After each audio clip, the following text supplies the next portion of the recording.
История на тримата дервиши и на 5 багдадски граждани. Това, което ще ти разкажа, каза Шехерезада, се случило много отдавна, при царуването на халифа Харун ал-Рашид. Живеел тогава в столицата Багдад един беден хамалин, който макар да бил от нисък произход и се занимавал с груба работа, бил умен и с весел характер. Една сутрин, когато той обикновено ходил на мегдана и очаквал да дойде някой да го търси, се приближила една млада жена и му казала: „Вземи си кошницата, хамалино, и върви след мене.“ Зарадван от тези думи, хамалин наскочил, грабнал си кошницата и си казал: „На добър час! Щастлив ще бъде този ден!“ Отначало непознатата жена се спряла при една затворена врата и почукала. Излязъл християнин, стар, с бяла брада, и младата жена му сложила в ръката няколко сребърни монети, без да каже дума. Ясно било, че християнина е разбрал какво иска. Затова се върнал вкъщи и след малко излязъл с гърне пълно с хубаво червено вино. „Вземи гърнето“, казала непознатата на хамалина, и го сложи в кошницата си. Тя тръгнала напред, а хамалина вървял след нея. После се спряла в един дюкян, където се продавали плодове и цветя, и накупила ябълки, праскови, лимони, круши, портокали и различни уханни цветя. Всичко това тя заповядала да се сложи в кошницата и тръгнала напред. Спряла се в една месарница и поискала да й претеглят 25 оки хубаво говеждо месо, което хамалина трябвало да вземе в кошницата си. Непознатата хубавица накупила още различни други неща за ядене и ги дала на хамалина. Той, като видял, че кошницата му се препълнила, казал: „Прекрасна госпожо, трябваше да ми кажете по-рано, че сте имали намерение да правите такъв голям пазар, за да вземем кон или камила със себе си. Аз не мога да занеса всичко това.“ Младата жена се усмихнала и тръгнала пред хамалина, който бил натоварен като гемия. Оттам хубавицата влязла в един дюкян, купила различни благоухания и тръгнала заедно с хамалина да си ходи. Стигнали пред едно здание, великолепно украсено, предната част с мрамор, а главните врати от слонова кост с сребърни украшения. Хубавицата почукала 3 пъти с желязното чукче. Хамалина стоял пред къщата и се чудел как такава важна госпожа ходи да пазарува. Виждало се, че тя не е робиня. Според нейната горда, величествена външност, тя приличала на високопоставена дама. Хамалина решил да я попита за нейното обществено положение и дори отворил уста, но вратата се отворила и на прага се показала друга жена, също толкова хубава, че хамалина едва не изтървал кошницата си. Никога през живота си той не бил виждал такава хубост. Жената, която стояла край хамалина, го гледала в очите. Тя виждала, че той е поразен от хубостта на нейната другарка. „Сестро, не виждаш ли?“ и казала хубавицата, която отворила вратата. „Не виждаш ли, че бедният хамалин едва пъшка под тежестта на тази кошница? Какво чакаш?“ И двамата влезли в къщата, а тази, която им отворила вратата, останала да затвори. След като изминали един дълъг коридор, влезли в двор, заобиколен с стаи за живеене. В дъното на двора имало естрада с 4 колони, украсени с алмази от различни величини и с материи и стакани от чисто злато и сребро. А сред двора имало чешма от бял мрамор. Макар че товара тежал на хамалина, той се възхищавал от великолепието и разкоша на всичко, което виждал, но всичко това сякаш изчезнало от очите му, когато той видял друга, трета хубавица, която надминавала по красота другите 2 жени.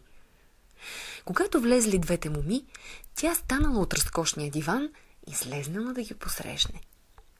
Хамалин не можал да разбере от отношенията на тези 3 хубавици, че тази е най-почитана и не се излъгал. Третата хубавица се казвала Зобеида. Втората, която отворила вратата, Сафия, а третата, която пазарувала с Хамалина, Амина. Като се приближила Зобеида при двете си другарки, тя казала: защо вие, сестри, не снемете товара от гърба на този беден Хамалин? Вижте, той е съвсем изнемощял. Тогава Амина и Сафия помогнали на Хамалина да сложи кошницата на земята. След това извадили всичко отвътре и Амина заплатила богато на Хамалина, комуто нищо друго не оставало, освен да си вземе кошницата и да си отиде, но той не мърдал от мястото си. Имал силно желание да стои там и да се любува на тези три очарователни хубавици, които му се стрували еднакво красиви, защото и Амина, като махнала фереджето, го омаяла с блясъка на своята хубост. Освен това, Хамалина не можел да се начуди защо в тази къща не се вижда нито един мъж, като всички покупки, които той донесъл, не са само за тези три жени.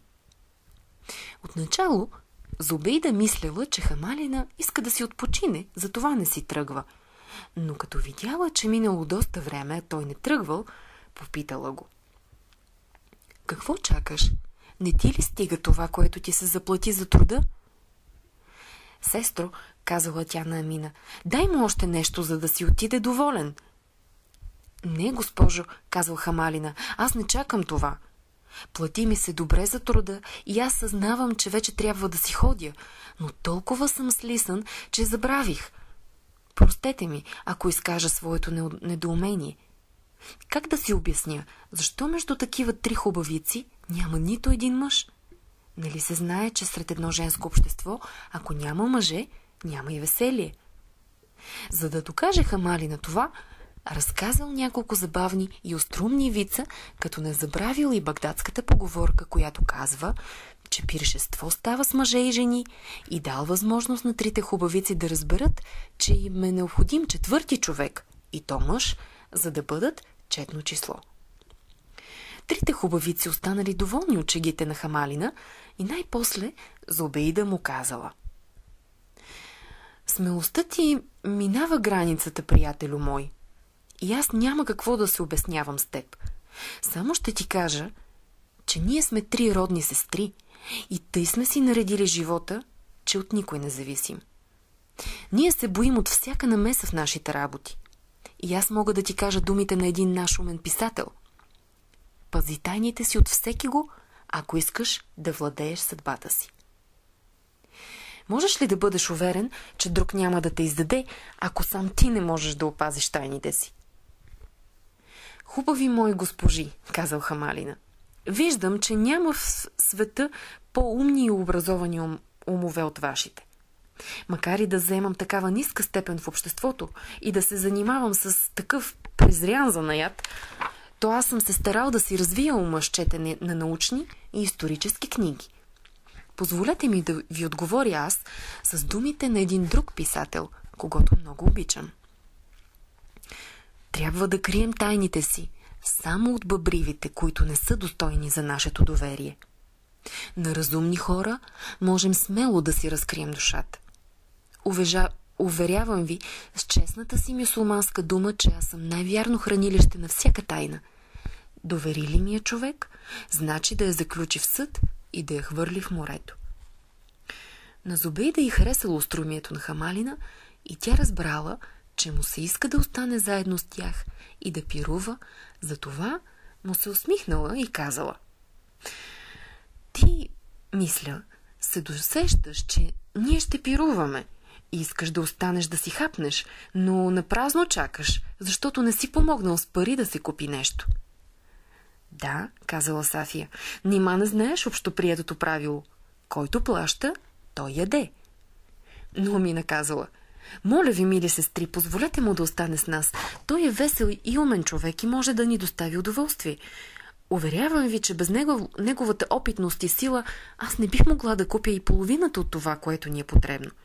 И ако бихте чули всичко, което си говорехме по пътя, то не бихте се чудили защо аз съм на негова страна сега. Възхитеният Хамалин, като чул думите на Амина, хвърлил се пред краката й, целунал полата на дрехата й и извикал: „О, слънце на хубостта! С тебе се почна! С тебе ще свърши този щастлив ден на моя живот. Приеми моята безкрайна благодарност. А вие бъдете уверени“, казал Хамалина, като се обърнал към сестрите й, „че ако и да не съм достоен за честта, която ми правите, то няма да злоупотребя с нея и ще бъда всякога ваш покорен роб.“ Като казал това, той искал да върне парите, които беше получил за труда си, но Зубейда казала: „Не, ние не вземаме повторно назад това, което сме дали, и не искаме никой да ни служи даром.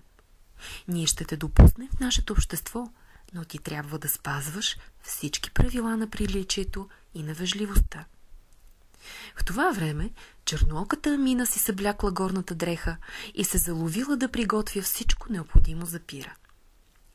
Тя покрила масата с хубаво платно и сложила ястия, насипани в сребърни паници, и вина в златни съдове.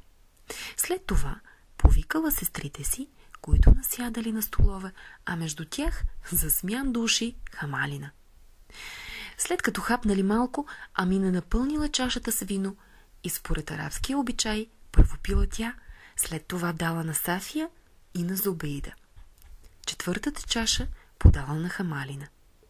Той, като я поемал, целунал ръка на Амина, сръбнал малко и изпял твърде изкусно една песен. Песента се харесала много на сестрите и те запели. Пиршеството продължило дълго време и се превърнало във веселие. Когато започнало да се мръква, Сафия казала на Хамалина: „Време е вече да си ходиш.“ Той, без да мръдне от мястото си, казал жаловито: „Както съм опоен сега от виното и от вашите хубости, не мога да мръдна от мястото си. Нямам сили да стана и намеря пътя за дома. Бъдете милостиви, оставете ме да изтрезнея през тази нощ. Където ми кажете, там ще спя. Само не ме изгонвайте до утре, когато сам ще си отида, като си оставя клетото сърце пред вашите нозе.“ Тогава Амина отново се застъпила за Хамалина. „Той е прав, мили сестри“, казала тя, „и неговата молба е основателна. Такова голямо удоволствие ни направи той със своето неизчерпаемо му остроумие, че ние от една благодарност трябва да му позволим да преспи тук. Съгласете се с мен, ако ме обичате.“ „Нека бъде така, както искаш, мила сестро“, казала Зубейда. „И тъй, Хамалино, ще те оставим да преспиш, но с едно условие. Каквото и да правим пред теб, каквото и да чуеш, трябва да си глух и ням, да пазиш всичко в тайна и да не разпитваш за нищо, иначе зло ще те сполети за твоята нескромност. Предупреждавам те, че не трябва да се месиш в чужди работи.“ „Твоята заповед ще бъде изпълнена с най-голяма точност, госпожо“, казал Хамалина.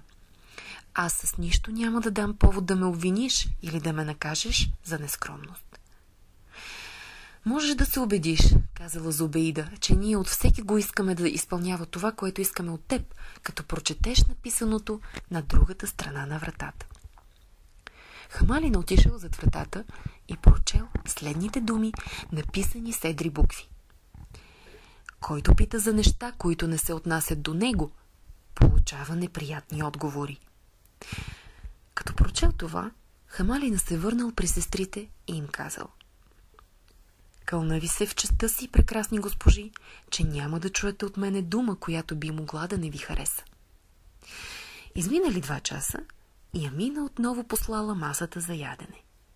Стаята се осветила от няколко свещи и сестрите седнали, заедно с тях седнал и Хамалина.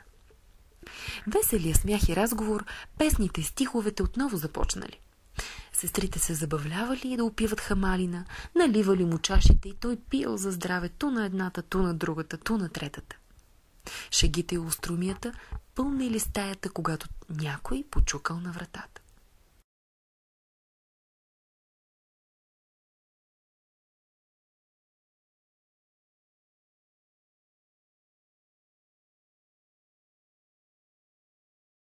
Когато стигна до тук, Шехерезада погледна навън и видя, че беше почнало да се разсъмва. Най-интересната част не можах да ви разкажа, каза Шехерезада. И едва ли ще мога да я разкажа, защото ще трябва да умра днес. Но Султана беше много любопитен да узнае края на тази история и затова каза, че отлага присъдата за другия ден, за да чуе какво ще стане с трите хубавици и с Хамалина. На другата сутрин Шехерезада продължи. И трите сестри скочили да отворят вратата, но Сафия изпреварила другите. След една минута тя се върнала и казала: знаете ли, мили сестри, че ни се представи случай да се повеселим тази нощ, ако вие сте съгласни с мен. Пред портите стоят трима дервиши, които ще ви изненадат с това, че и тримата са слепи сред десните си очи и на тримата са обръснати главите и брадите.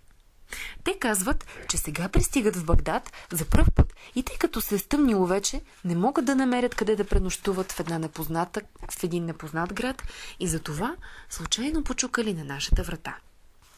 Молят се да ги пуснем да пренощуват у нас. Те ще бъдат благодарни да преспят където ги сложим, стига да са подстряха. И тримата изглеждат умни и млади, само техните недостатъци ме карат да се смея. И наистина Сафия се засмяла. Какво ще кажете? Съгласни ли сте да ги приемем да преспят? А такива гости, ако имаме, ще можем да съживим нашия пир. Те ще развеселят нашето общество и при това няма да ни стесняват в нищо, защото те ще преспят само тази нощ и утре, докато станем, те ще са заминали.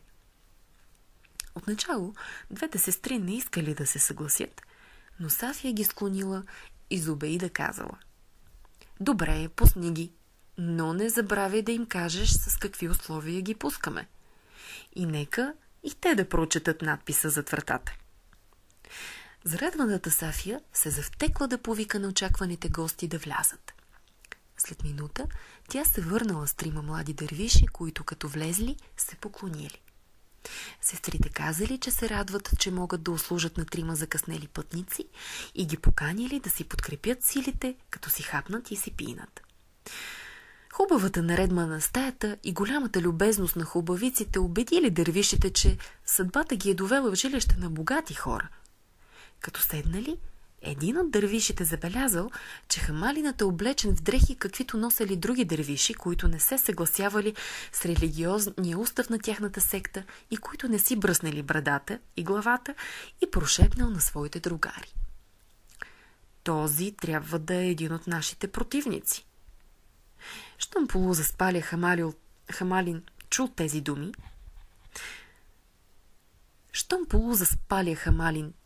думи, обидил се, защото бил малко пиян. Той гордо погледнал тримата дервиши и без да мръдне от мястото си им казал: по-добре е да не дрънкате за неща, които не се отнасят до вас. Хората тук не влизат със своите устави, а да се подчиняват на тукашните правила. И това вие трябва да знаете, ако сте прочели надписа на вратата. Напусто се гневиш, брате мой, казал дервиш. Повярвай, че ние не искаме да те оскърбим и ще те защитим, ако стане нужда. Когато новите гости седнали, Зубейда и Амина им поднесли разнообразни ястия, а веселата Сафия им напълнила няколко пъти чашите с вино. След като си хапнали и пинали добре, гостите предложили на хубавиците да направят концерт, ако има музикални инструменти. Всички с радост приели предложението и Сафия донесла 3 музикални инструмента. Гостите засвирили една весела източна песен, а сестрите, като знаели думите, акомпанирали с мелодичното си пеене. Но ето, че някой пак потропал на вратата. Сафия отишла да види кой може сега толкова късно да хлопа на вратата. И ето какво се оказало. Аз трябва да ти обясня, господарю, каза Шехерезада, кой бил този късен посетител и защо хлопал на вратата на багдадските хубавици. Това бил сам Харун ал-Рашид, който имал обичая да се преоблича като прост гражданин и да обикаля тайно улиците нощем, да се увери дали всички спят спокойно и благополучно. С халифа бил Джафар, великият везир, и Месрур, началника на дворцовите евнуси. И тримата били преоблечени като пътници. Като минавали по улицата, където живеели трите сестри, и като чули пеене, свирене и смях, халифа казал на своя везир: почукай на вратата на тази къща, откъдето се чуват песни и такава глъчка. Искам да вляза да видя какво има там. Везира казал, че там се веселят 3 мирни багдадски гражданки, че те могат под влиянието на виното да оскърбят особата на Негово Величество, че освен това рано е още и не може да се забрани на хората да се веселят и да се нарушава тяхното пиршество. Но на всичко това халифа отговорил: изпълнявай забраната ми без много разсъждения. И тъй на вратата на багдадските хубавици почукал великия везир Джафар по заповед на халифа. Сафия отворила вратата и везира, като видял лицето на хубавицата, осветено от светилника, който държала в ръка, бил очарован. Той се поклонил ниско и заговорил: прости ни, госпожо, задето те безпокоим тъй късно. Ние сме 3 търговци от град Мусула. Дошли сме преди 10 дни тук с стока, която сме оставили в склада на един хан, където живеем. Бяхме днес на гости на един наш познат, багдадски търговец, и той ни нагости до насита. Всички ние пихме, веселихме се, тук като дойде нощната стража и ни разгони. Ние сполучихме да прескочим през стената и да избягаме. Но тъй като не сме тукашни и не сме още изтрезнели, страхуваме се да не ни срещне пак нощната стража, докато стигнем жилището си, което навярно вече е заключено и което чак утре ще се отвори.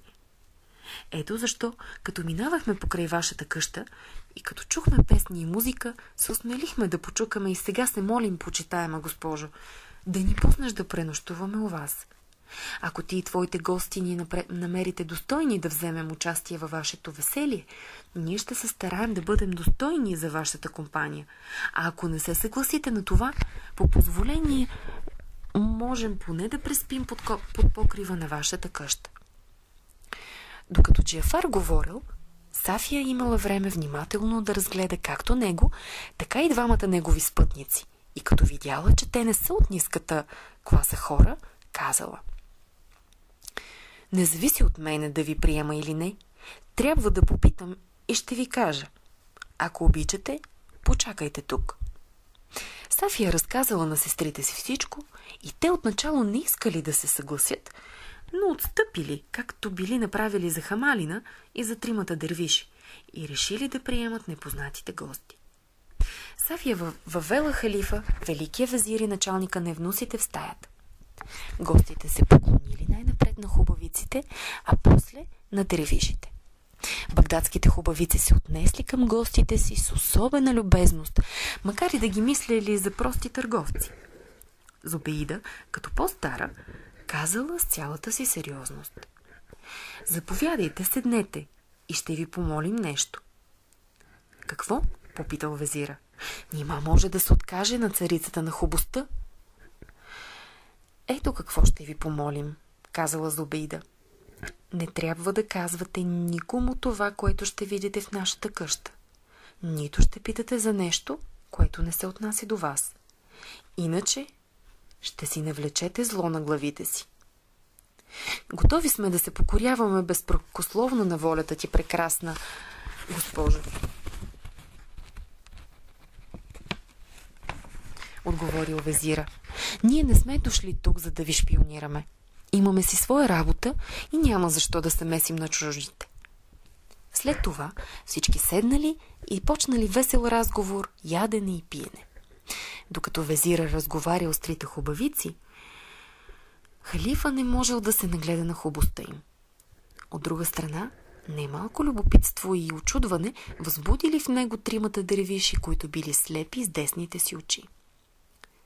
Той бил опитал да разпита за някои работи, които не му били ясни, но строгите условия, които поставили хубавиците, го въздържали от нескромни въпроси.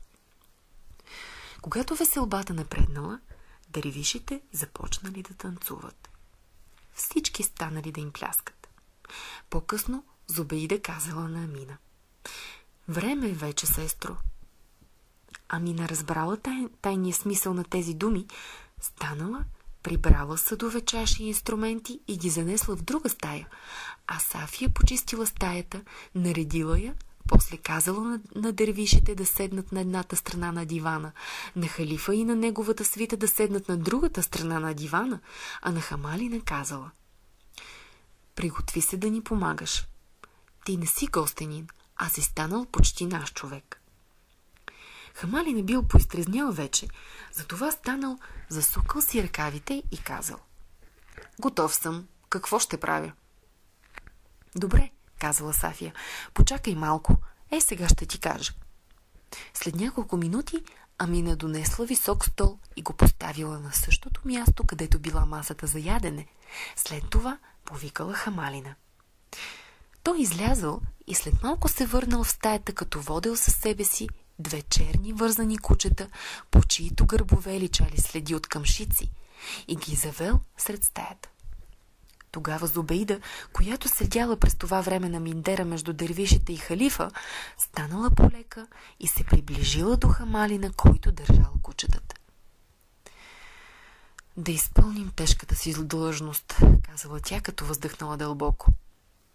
След това се запретнала ръкавите, взела камшика от Сафия и казала на Хамалина: дай едно от тези кучета на сестра ми Амина, а с другото ела по-близо до мене.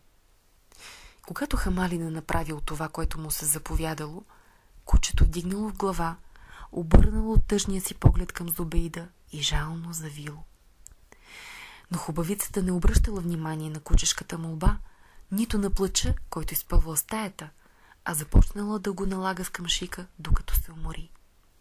Тогава хвърлила на страна бича си, взела синджира, с който било вързано кучето, притеглила го към себе си и заплакала заедно с нещастното животно.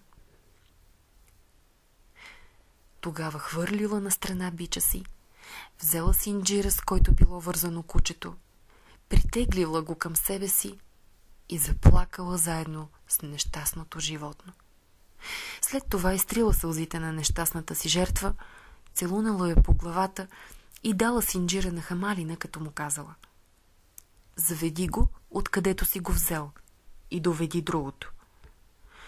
Хамалина извел битото куче навън, а след това се върнал, взел другото от Амина и го завел при Зубейда. Дръж го здраво, казала тя. Повторило се пак същото, както и с първото куче. Хубавицата взела камшика, била кучето безжалостно, после плакала с него, изтрила му сълзите с кърпата си, целунала го и го дала на Хамалина да го изведе навън. Всички гости били потресени от варварското отношение на хубавицата към нещастните животни. Те не можели да разберат най-вече защо Зубейда, след като набияла добре кучетата, животни, признати за нечисти от мюсюлманската религия, плачела заедно с тях, целувала ги и им бършала сълзите. Всички се възмущавали вътрешно, а халифа правил знаци на своя везир да намери начин да узнае тайната на всичко, което ставало пред очите им. Но везира сякаш нарочно си бил обърнал лицето на другата страна и не обръщал внимание на халифовите знаци. Мила сестро, казала Сафия, като се приближила до Зубейда, върни се на своето място, отстъпи ми да мога и аз да изпълня това, което трябва. Зубейда е отстъпила мястото си и се върнала между тримата дервиши и халифа. Господарю, казала Шехерезада, вярвам, че ти е интересно това, което чу досега, но останалата част от тази история е много по-любопитна. Аз съм уверена, че ще ме оставиш да живея още една нощ, за да мога да доразкажа всичко. Султана се съгласи. Господарю, продължи на другата сутрин Шехерезада, в стаята царяла гробна тишина. След малко Сафия заела мястото на Зубейда сред стаята и казала на сестра си Амина: драга сестро, ти знаеш какво ми трябва. Амина станала, влязла в другата стая, която се намирала на противоположната страна на вратата, през която извели кучетата и донесла една китара. Сафия е поела, нагласила я, засвирила и запяла една печална песен за любовна раздяла. Тя изливала с топлия си глас гореща страст и сърдечна мъка. Когато се уморила, казала: не мога повече, Амина. Чувствам, че гласа ми отслабва. вземи и изпей нещо на нашите гости. Добре, отговорила Амина и заела мястото на сестра си. След като опитала добре ли е нагласен инструмента, Амина засвирила. Пръстите бягали по струните и изкарвали божествени звукове. Песента е изказвала неутешимо нещастие. Сърцата на всички слушатели се пълнили със сладост, но най-сетне и нейният глас отслабнал и тя млъкнала. Халифа и другите гости пляскали, а Зубейда с просълзени очи казала на сестра си: ти правиш чудеса с пеенето и вижда се, че дълбоко страдаш. Амина нямала сила да отговори на тази похвала. Нещо е задушавало и тя разкъсала предната част на дрехата си, след което припаднала. Зрителите с ужас видели по нейното тяло, нежно тяло, бяло, с синкави ивици. Зрителите с ужас видяли по нейното тяло, нежно тяло. Зрителите с ужас видяли по нейното бяло, нежно тяло, синкави, дълги ивици. Докато Зубейда и Сафия се грижали да свестят сестра си, един от дервишите не можал да се сдържи и да не каже: по-добре да бяхме спали на улицата, отколкото да гледаме тези зрелища. Като чул халифа тези думи, приближил се до дервишите и ги попитал: